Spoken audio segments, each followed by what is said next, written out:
আল্লাহ পাক বলেন জেনে রাখো, দুঃখ এবং কষ্টের সাথে রয়েছে সুযোগ আর সুবিধা, আর অসচ্ছলতার সাথে রয়েছে উদার সচ্ছলতা। জোরে কোন সুবহানাল্লাহ।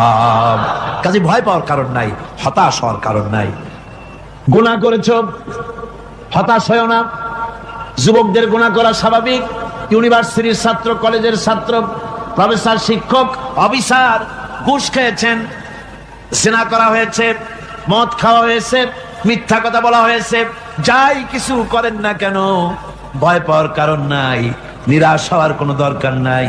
আল্লাহ পাক ডেকে বলেছেন, কুল ইয়া ইবাদিয়াল্লাযীনা সারাফু আলা আনফুসিহিম লা তাকনাতু মির রাহমাতিল্লাহ।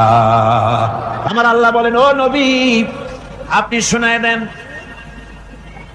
হে আল্লাহর বান্দারা, তোমরা যারা নিজেদের উপরে বাড়াবাড়ি করেছো, নিজেদের উপরে জুলুম করেছো, অত্যাচার করেছো, আমি আল্লাহর রহমত থেকে নিরাশ হয়ে যেও না।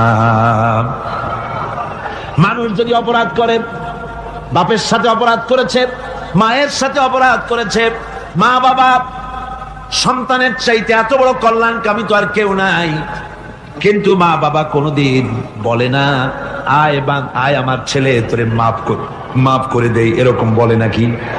মন চায় ছেলে যদি মাপ চাইতো, খুশি হয়ে মাফ করে দিতাম, কিন্তু কেন যে আসে না, ডাকে না যে আয় মাফ করে দেই। মা বাপ আপনাকে এত ভালোবাসে, সেই মা বাপও আপনাকে বলে না যে আয় মাফ করে দেই।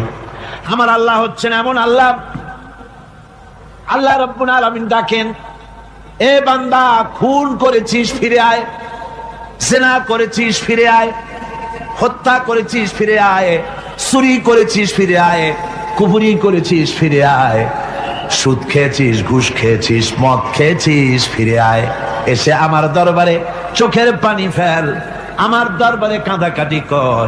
ইন্নাল্লাহা ইয়াগফিরুয যুনুবা জামিআ ইন্নাহু হুয়াল গফুরুর রহিম।